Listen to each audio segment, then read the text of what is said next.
सियाचिन में पौड़ी के जवान विपिन सिंह का पार्थिव शरीर पहुंचा घर। सीएम पुष्कर सिंह धामी समेत तमाम दिग्गज नेताओं ने दी श्रद्धांजलि। मुख्यमंत्री धामी ने जवान के परिजनों को दी सांत्वना। रेल मंत्रालय ने टनकपुर बागेश्वर नई ब्रॉडगेज रेल लाइन के फाइनल लोकेशन सर्वे को दी मंजूरी। मुख्यमंत्री पुष्कर सिंह धामी ने प्रधानमंत्री मोदी और केंद्रीय रेल मंत्री अश्विनी वैष्णव का आभार किया व्यक्त।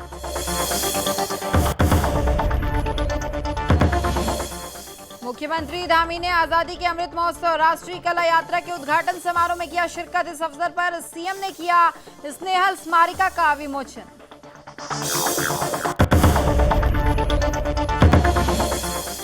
और कैबिनेट मंत्री गणेश जोशी ने यशपाल आर्य के कांग्रेस में वापसी को लेकर कसा तंज। कहा यशपाल आर्य और संजीव आर्य बीजेपी में आयात सामग्री थे।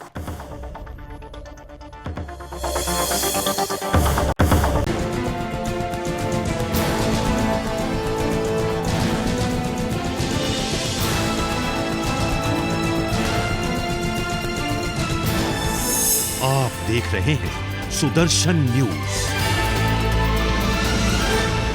नमस्कार, उत्तराखंड विशेष देख रहे हैं आप और मैं हूं आपके साथ स्मारिका ठाकरे। इस वक्त की एक बड़ी खबर का रुख करेंगे जो उत्तराखंड से निकलकर सामने ही आपको बताया कि उत्तराखंड में नई शिक्षा नीति आने वाली है। इस वक्त की बड़ी खबर आपको बता दें कि प्रदेश के सभी विश्वविद्यालय में अगले सत्र से नई शिक्षा नीति लागू कर दी जाएगी। नई शिक्षा नीति पर काम के लिए समिति का भी गठन जो है वो किया गया है। इस वक्त की बड़ी खबर, उच्च शिक्षा मंत्री डॉक्टर धन सिंह रावत ने ये बड़ी बात कही है।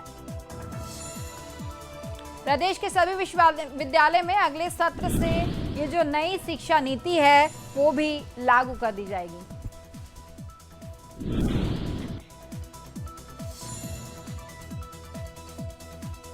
शिक्षा मंत्री धन सिंह रावत ने ये कहा है कि अगले साल से नई शिक्षा नीति पर जो है काम होगा और इसके लिए समिति का भी गठन जो है वो कर दिया गया है।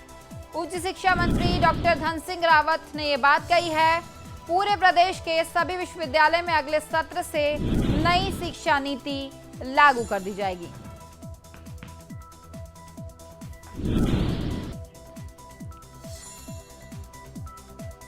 तो बढ़ेंगे आगे। सीएम पुष्कर सिंह धामी ने जब से सत्ता संभाली है तब से लेकर अब तक हर बार जनता की भलाई के लिए वे कुछ ना कुछ करते हुए नजर आते हैं। सोमवार को जहां एक तरफ अन्य योजना की उन्होंने शुरुआत की तो वहीं आज सीएम ने टॉपर छात्राओं का मनोबल बढ़ाने के लिए उन्हें प्रेरित किया। कैसे, वो हम आपको बताते हैं इस रिपोर्ट के जरिए। देखिए रिपोर्ट।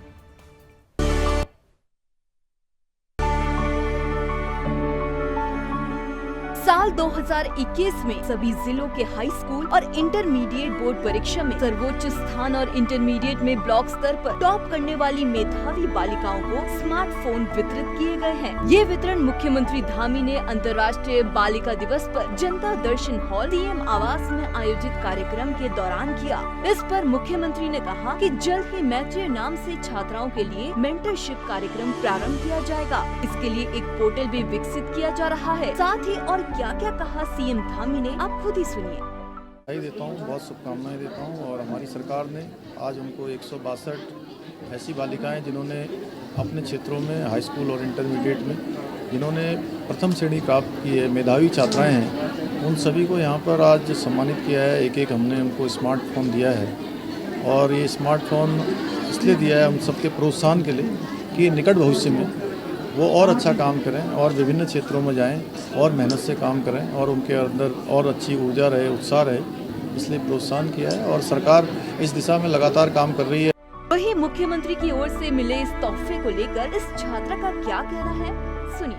नैनीताल जनपद से हूँ। मैंने 10th की बोर्ड की परीक्षा में 99.8 अंक प्राप्त किए। अच्छा, आज आपको मुख्यमंत्री जी द्वारा ये स्मार्टफोन दिया गया है, एक सर्टिफिकेट भी दिया गया है, कि क्या कुछ कहना चाहेंगे इसमें? ये मुख्यमंत्री जी ने बहुत अच्छा काम किया क्योंकि आजकल सब कुछ डिजिटलाइज हो गया है और आजकल सब कुछ फ़ोन के ज़रिए होता है। ऑनलाइन क्लासेस भी फ़ोन के ज़रिए होती हैं। कई बच्चे तो ऐसे हैं जिनके पास फ़ोन ही नहीं था, जिसकी वजह से वो ऑनलाइन क्लासेस नहीं ले पाए।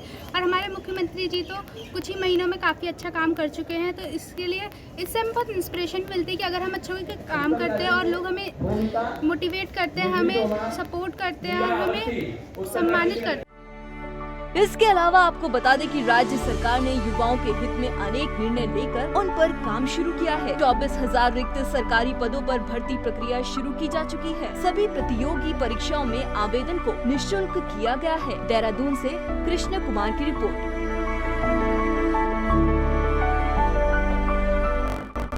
तो वहीं रेल मंत्रालय ने टनकपुर बागेश्वर नई बॉर्डर गेज रेल लाइन के फाइनल लोकेशन सर्वे को अब मंजूरी दे दी है। मुख्यमंत्री पुष्कर सिंह धामी ने प्रधानमंत्री मोदी और केंद्रीय रेल मंत्री अश्विनी वैष्णव का आभार इसके लिए व्यक्त किया है। तो वहीं मुख्यमंत्री ने कहा है कि रेल लाइन बनने से क्षेत्र में विकास गतिविधियां बढ़ेगी और लोगों को काफी सुविधा भी मिलेगी। मुख्यमंत्री ने आगे कहा कि प्रधानमंत्री मोदी जी का उत्तराखंड से विशेष लगाव है। उनके कार्यकाल में प्रदेश में उल्लेखनीय विकास कार्य हुए हैं। विशेष तौर पर कनेक्टिविटी के क्षेत्र में 4 धाम सड़क परियोजना, ऋषिकेश कर्णप्रयाग रेल परियोजना, इससे आने वाले समय में उत्तराखंड की आर्थिकी में क्रांतिकारी परिवर्तन आएंगे।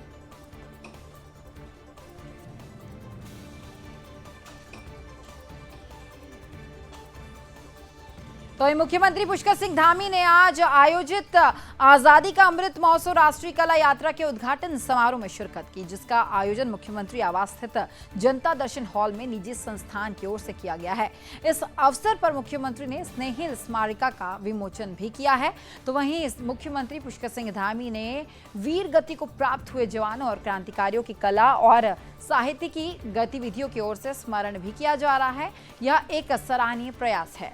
कला, संस्कृति और संस्कृति मानव जीवन के अभिन्न अंग होते हैं। हमारे क्रांतिकारियों, बलिदानियों और देश की आज़ादी के लिए महत्वपूर्ण योगदान देने वालों की याद में देश भर में आज़ादी का अमृत महोत्सव धूमधाम से मनाया जा रहा है।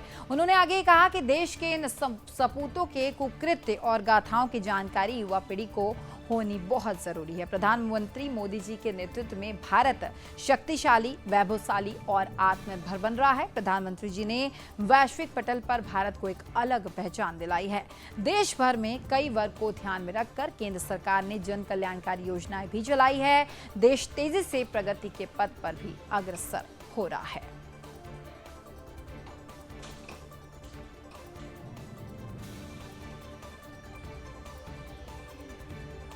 तो वहीं पौड़ी जनपद के विकास खंड पाबो के ग्राम घारकोट के निवासी जवान विपिन सिंह गुसाई का पार्थिव शरीर आज सुबह उनके गांव घारकोट पहुंचा, जहां जवान के पार्थिव शरीर के अंतिम दर्शन के लिए सैकड़ों की संख्या में लोग मौजूद रहे। तो वहीं अंतिम यात्रा में शामिल होने के लिए प्रदेश के मुख्यमंत्री पुष्कर सिंह धामी भी उनके गांव घारकोट पहुंचे। इस दौरान मुख्यमंत्री पुष्कर सिंह धामी और स्थानीय विधायक धन सिंह रावत, मंत्री गणेश जोशी ने सिपाही विपिन सिंह गुसाई के पार्थिव शरीर पर पुष्प चक्र अर्पित किया और उन्हें श्रद्धांजलि भी अर्पित की गई। इसके उपरांत मुख्यमंत्री ने जवान के परिवारों को सांत्वना भी दी। तो वहीं मुख्यमंत्री पुष्कर सिंह धामी ने आगे कहा कि उत्तराखंड देवभूमि के साथ साथ वीरों की भूमि भी है और समय समय पर यहाँ पर ऐसे वीर सपूत पैदा होते रहते हैं जो देश रक्षा के लिए अपने प्राणों का बलिदान देने से पीछे कभी नहीं हटते।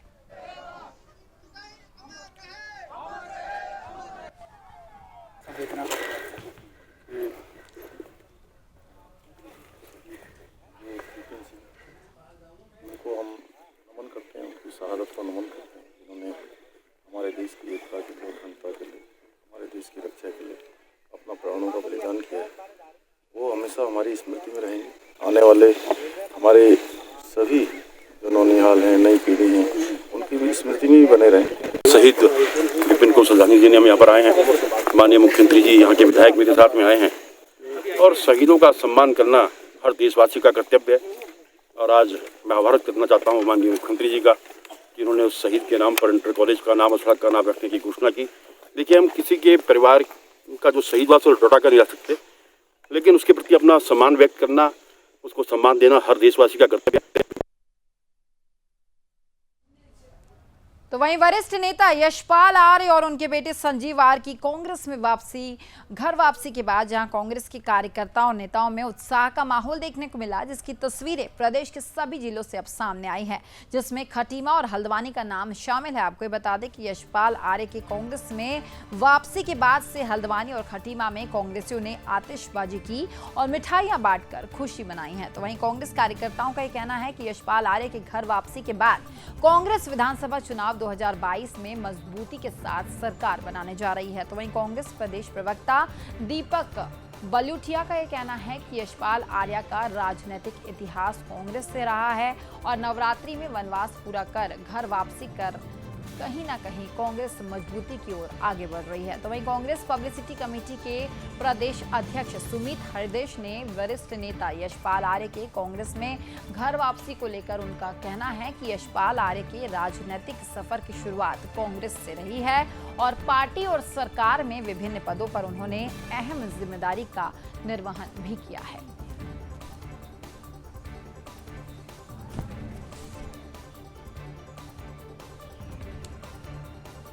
तो वहीं पीजी कॉलेज गोपेश्वर के प्रेरणा निशुल्क कोचिंग हॉल में पुरस्कार समारोह का आयोजन किया गया। नमामि गंगे कार्यक्रम के तहत 15 सितंबर से 2 अक्टूबर तक स्वच्छता पखवाड़े में होने वाली विभिन्न जन जागरूकता संबंधित प्रतियोगिताओं में अच्छा प्रदर्शन करने वाले प्रतिभागियों को पुरस्कृत किया गया।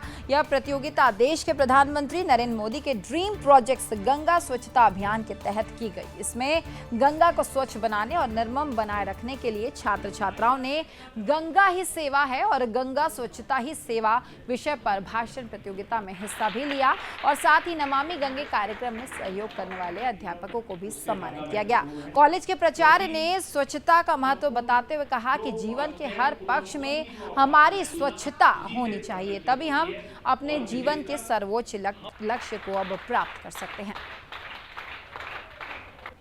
जो हमारे छायाकार हैं उससे निवेदन है कि सारे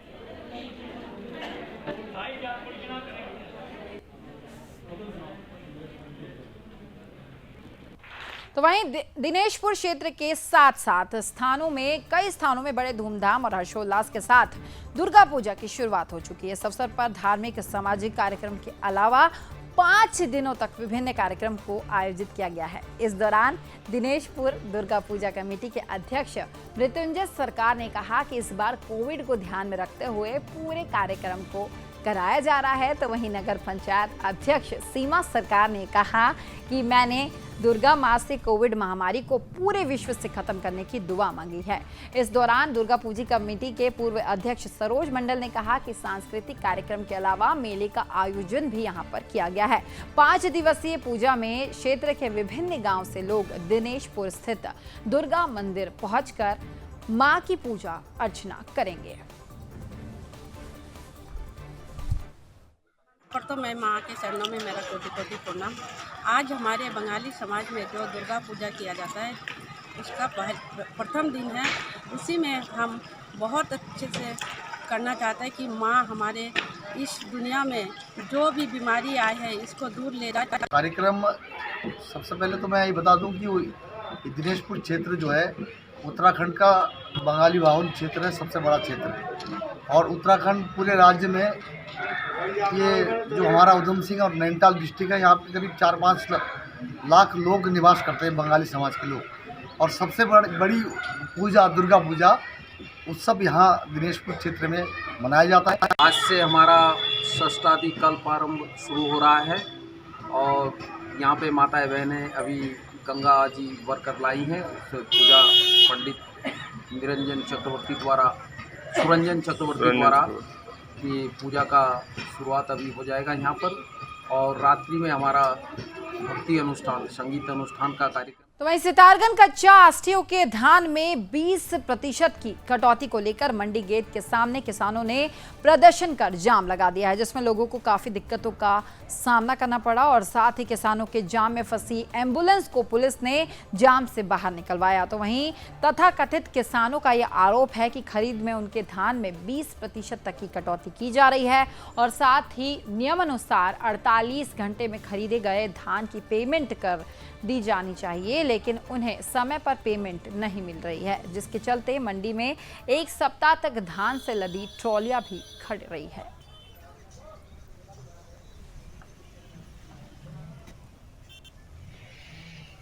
वहीं खटीमा नगर पालिका शहर में सार्वजनिक स्थलों समेत विभिन्न जगहों पर लगे हुए हैंडपंप काफी लंबे समय से बंद और सूखे पड़े हुए हैं, जो बदहाल स्थिति में धूल फांक रहे हैं, जिस पर संबंधित विभाग भी चुप्पी साधे हुए हैं। सबसे बड़ी बात तो यह है कि इसमें कोई भी अधिकारी इसकी जिम्मेदारी लेने को तैयार नहीं है, जिसका खामियाजा अब स्थानीय जनता, ग्राहकों और राहगीरों को भुगतना पड़ रहा है। जनता आए दिन पानी की किल्लत से काफी परेशान रहती है। वहीं इस पूरे मामले में कांग्रेस ब्लॉक के अध्यक्ष बॉबी राठौर ने यह बताया कि खटीमा शहर में लगे सभी हैंडपंप काफी लंबे समय से सूखे और खराब पड़े हुए हैं, जिसका कोई भी अब संज्ञान नहीं ले रहा है।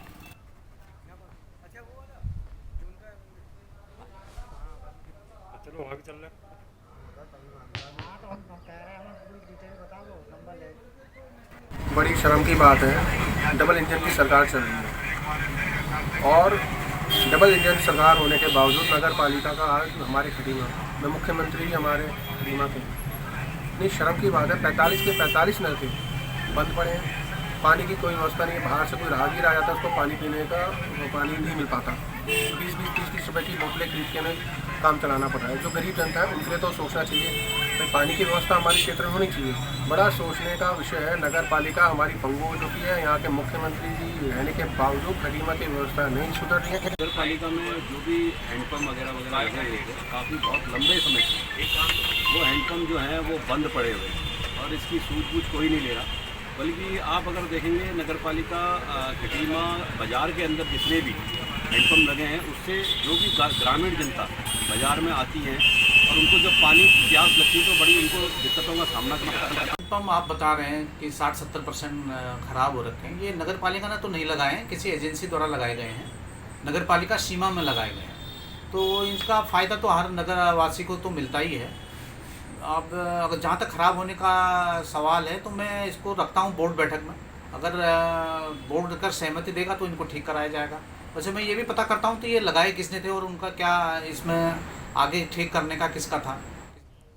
बढ़ेंगे आगे। मसूरी में यूथ कांग्रेस के कार्यकर्ताओं ने विधानसभा यूथ कांग्रेस अध्यक्ष वसीम खान के नेतृत्व में पिक्चर पैलेस चौक पर प्रदर्शन किया है और साथ ही देश में बढ़ती बेरोजगारी के खिलाफ हस्ताक्षर अभियान भी चलाया गया है। इस मौके पर बेरोजगार युवा युवतियों ने हस्ताक्षर करवाए हैं। तो वहीं वसीम खान ने कहा है कि युवा कांग्रेस पूरे प्रदेश में बेरोजगारी के खिलाफ रोजगार 2 मुहिम के तहत मसूरी विधानसभा में हस्ताक्षर अभियान चला रही है। इस अभियान के माध्यम से मसूरी विधानसभा में बेरोजगार युवाओं का एक खाका तैयार किया जा रहा है। 2022 में कांग्रेस की सरकार बने पर प्रदेश में 22,000 रिक्त पदों को इन्हीं बेरोजगारों से भरा जाए। तो वहीं जिन लोगों को रोजगार नहीं मिल पाएगा उनको कांग्रेस न्याय योजना के तहत बेरोजगारी भत्ता दिया जाएगा। ये युवा कांग्रेस जो है पूरे प्रदेश के अंदर जो है रोजगार 2 मुहिम चला रहा है। उसी के अंतर्गत जो है हमने आज यहाँ मसूरी विधानसभा में जो है हस्ताक्षर अभियान चलाया और मिस कॉल के माध्यम से हम एक जो हमारे बेरोजगार युवा है उनका एक रजिस्टर हम तैयार किया जा रहा है। जब 2022 में हमारी सरकार आएगी तो उन जो हमारे 22,000 पद जो अभी खाली पड़े हैं उनको भरने का काम करेंगे और जब तक हम उनको रोजगार नहीं दे पाएंगे तब तक हम उनको न्याय योजना के तहत जो है। तो वहीं उत्तराखंड के कैबिनेट मंत्री गणेश जोशी ने यशपाल आर्य के कांग्रेस में वापसी पर तंज कसते हुए कहा है कि यशपाल आर्य और संजीव आर्य बीजेपी में आयात सामग्री थे। उन्होंने आगे कहा कि बीजेपी के स्थापित नेता जिन्होंने बीजेपी को खड़ा किया था उन्होंने अपने को पार्टी से बड़ा समझा। उन्होंने समझा कि पार्टी हमसे है, हम पार्टी के नहीं हैं और जब वो पार्टी को छोड़कर गए तो उनकी क्या स्थिति हुई सब जानते हैं। आखिरकार उनको वापस पार्टी में आना पड़ा। उन्होंने कहा कि आया राम और गया राम से पार्टी को कोई फर्क नहीं पड़ता है और जनता ऐसे लोगों से 2022 में हिसाब लेगी।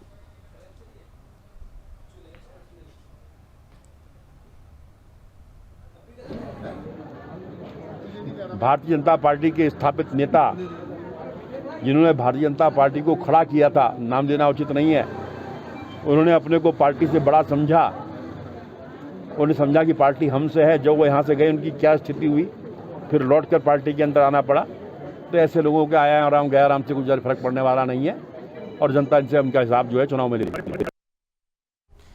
तो वहीं मसूरी में एक निजी होटल के पास स्थित दुकान पर आयोजित कार्यक्रम में मुख्य अतिथि के रूप में कैबिनेट मंत्री गणेश जोशी पहुंचे, जहां उन्होंने प्रधानमंत्री गरीब कल्याण योजना का शुभारंभ किया। इस मौके पर गरीबों को राशन वितरित भी किया गया। तो वहीं कैबिनेट मंत्री गणेश जोशी ने ये कहा कि प्रधानमंत्री गरीब कल्याण योजना देश ही नहीं बल्कि दुनिया का सबसे बड़ा कार्यक्रम है, जिससे लाखों गरीब लोगों को इसका लाभ मिलेगा। गणेश जोशी ने प्रधानमंत्री नरेंद्र मोदी का आभार व्यक्त करते हुए कहा है कि प्रधानमंत्री ने हर वर्ग के साथ गरीबों का विशेष ध्यान रखा जा रहा है और इसी को लेकर प्रधानमंत्री गरीब कल्याण योजना के तहत लोगों को मुफ्त राशन भी दिया जा रहा है। तो वहीं उन्होंने मुख्यमंत्री पुष्कर सिंह धामी का भी आभार व्यक्त करते हुए कहा कि आज मुख्यमंत्री ने पूरे प्रदेश में इस योजना की शुरुआत की है, जिसके तहत आज मसूरी में योजना के तहत गरीब लोगों को राशन वितरित किया जा रहा है।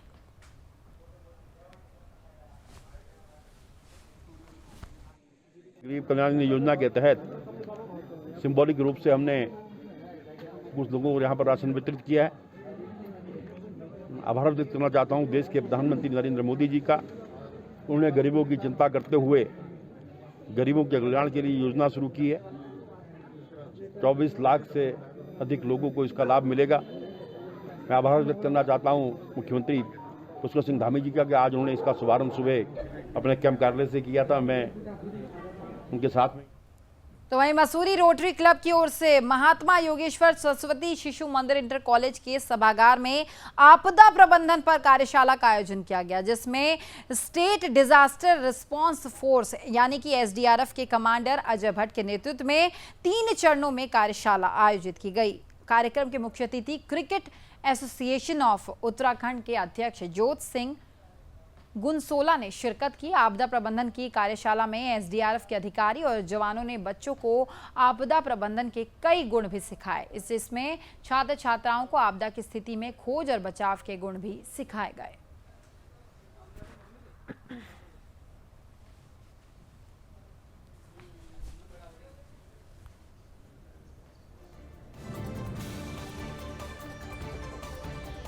जन जागरूकता अभियान चलाए जाते हैं। इसका मकसद ये होता है कि जब कोई आपदा आए तो जो ये बच्चे ट्रेंड हुए हैं और वो उस डिज़ास्टर में हेल्प करें, अपना भी बचाव करें, अपने परिवार का भी करें, जो आस पड़ोस में हैं और जो नागरिक हैं उस समय उनका जो घायल हैं उनको बचाव करें।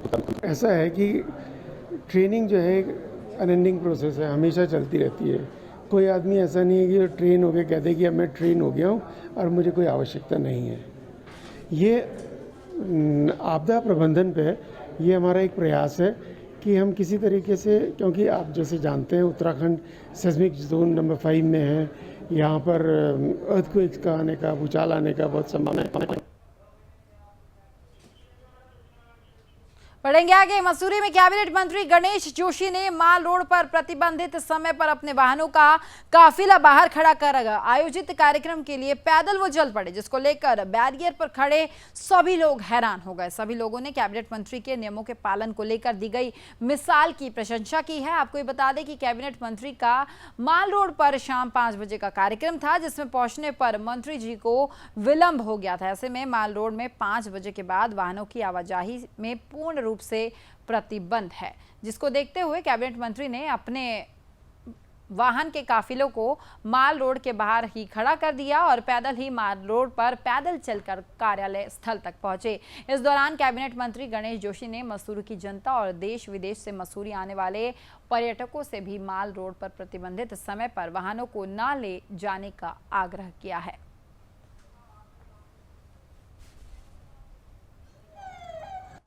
देखिए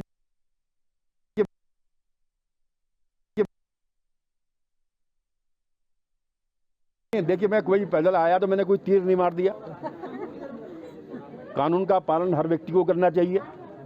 मंत्री के लिए कोई अलग कानून नहीं है, मुख्यमंत्री के लिए अलग कोई कानून नहीं है, या विधायक या पार्षद के। कोई अक्सर ये देखना चाहता है जब कोई आदमी किसी कुर्सी पर बैठ जाता है तो अपने को जनता से अलग समझकर सोचता है कि 10 अक्टूबर 2021 डॉक्टर भीमराव अंबेडकर अनुसूचित जाति पर्वतीय भूमिहीन शिल्पकार समिति के संयोजक रेड्डी राम जी के नेतृत्व में मूल सुविधाओं जैसी बिजली, पानी, शिक्षा, स्वास्थ्य और ग्रामीण के राजस्व गांव घोषित करने को लेकर आज 8वें दिन तहसील में ग्रामीणों का अनशन जारी रहा, जिसको लेकर प्रदर्शनकारियों का ये कहना है कि 27 सितंबर को उप जिलाधिकारी के माध्यम से मुख्यमंत्री को ज्ञापन प्रेषित किया जा चुका है, लेकिन इसका अब तक कोई भी निर्णय नहीं निकला है। और साथ ही उन्होंने कहा कि कोई उच्च अधिकारी इस समस्या पर ध्यान नहीं देता है।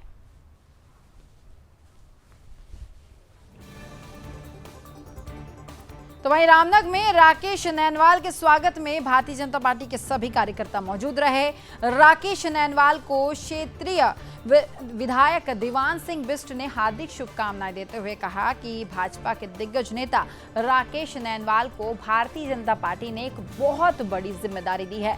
भारतीय जनता पार्टी का कहना है कि जिस तरह से भूतपूर्व मान सिंह अधिकारी मंडी समिति के अध्यक्ष ने अपनी जिम्मेदारी को बखूबी निभाया है, उससे भी ज्यादा बढ़ चढ़कर राकेश नैनवाल जी अपनी जिम्मेदारी को मंडी समिति के प्रतिनिधि, मंडी की जो आर्थिक स्थिति है उसको सुधारे, जो आने वाले टाइम पर धान खरीद है उसमें किसानों को कोई दिक्कत ना हो, उन सभी को ध्यान में रखते हुए राकेश नैनवाल को मंडी समिति में काम करना है।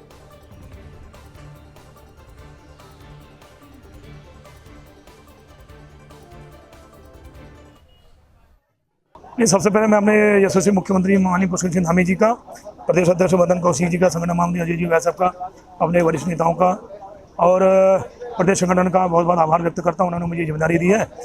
अभी तो वर्तमान में क्योंकि धान खरीद चल रहा है तो सबसे पहले तो हमको धान खरीद पर ध्यान देना है, किसानों की स्वीकृति को परेशानी नहीं होनी चाहिए और मंडी की जो अभी आर्थिक स्थिति वो ठीक नहीं है, उसको कैसे ठीक किया जाए इस पर अभी विचार विमर्श करेंगे और यथासंभव पूरी मेहनत करेंगे। राकेश नैनवाल जी को और मान सिंह जी को दोनों को मैं अपनी ओर से बहुत बहुत बधाई और शुभकामना देता हूं कि उनके दोनों के कार्यकाल में किसानों के लिए और अच्छे काम होंगे। मंडी समिति बेहतर तरीके से काम करेगी और किसानों की जो भी इस प्रकार की दिक्कत परेशानियां हैं उन दिक्कत परेशानियों को दोनों अध्यक्ष और उपाध्यक्ष 13 अक्टूबर को यदि आप योग नगरी देहरादून और रायवाला रेलवे स्टेशन से ट्रेन से सफर करने का इरादा बना रहे हैं तो सतर्क हो जाइए, क्योंकि यह खबर आपके लिए बेहद अहम है। आपको ये बताएं कि 13 अक्टूबर को सुबह 7 बजे से शाम के 5 बजे तक तीनों स्टेशन पर ट्रेनों का आवागमन प्रतिबंधित रहने वाला है। दरअसल हरिद्वार देहरादून राष्ट्रीय राजमार्ग पर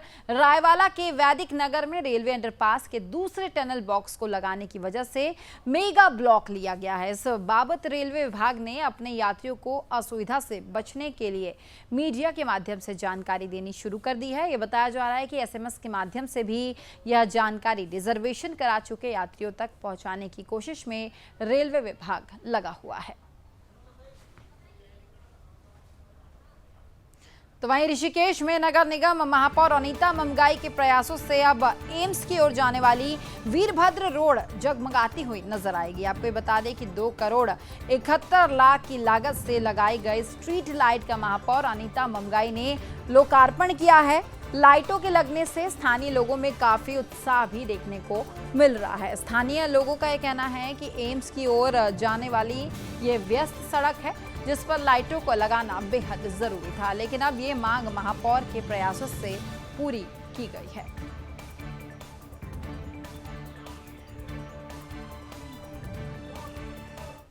कि लगातार यहाँ पर एम्स होने के कारण, क्योंकि यहाँ पे एम्स भी है, सीमा डेंटल कॉलेज भी है, बड़ी तेज़ी से यहाँ से वाहन जाते हैं, तो इस क्षेत्र में पथ प्रकाश की बहुत बड़ी आवश्यकता थी। लगातार क्षेत्र की जनता की भी मांग थी कि यहाँ पे एम्स रोड पे पथ प्रकाश की व्यवस्था की जाए। उनकी समस्या को देखते हुए हमने कोयल घाटी से एम्स से सीमा डेंटल कॉलेज और वीरपुर खुर्द वीरभद्र महादेव मंदिर तक पथ प्रकाश की पूरी व्यवस्था करी। तो वहीं टिहरी बांध झील में तैराकी का रिकॉर्ड बनाने वाले पिता और उनके बेटे को ऋषिकेश में सम्मान मिला है। एशिया के सबसे बड़े बांधों में से एक टिहरी बांध की झील में तैराकी के लिए नए आयाम स्थापित करने वाले पिता और 2 पुत्रों को सम्मानित किया गया है। सम्मान मिलने से त्रिलोक सिंह और उनके दोनों पुत्र काफी खुश नजर आ रहे हैं। उनका ये कहना है कि सम्मान मिलने से उनके अंदर एक नया जोश पैदा हो गया है, जो उनकी ओर से स्थापित किए गए नए आयाम के रिकॉर्ड को फिर से तोड़ने का प्रयास करने में सहायक होंगे। आपको ये बता दें कि सोमवार को रायवाला थाना अंतर्गत छीछरवाला क्षेत्र में एक कार्यक्रम का आयोजन किया गया, जिसमें जनपद टिहरी गढ़वाल स्थित मोटना गांव में 50 वर्षीय त्रिलोक सिंह और उनके 2 बेटों ने हिस्सा लिया था। तो फिलहाल उत्तराखंड विशेष में इतना ही, लेकिन सुदर्शन न्यूज में खबरों का सिलसिला लगातार जारी रहेगा। जय हिंद।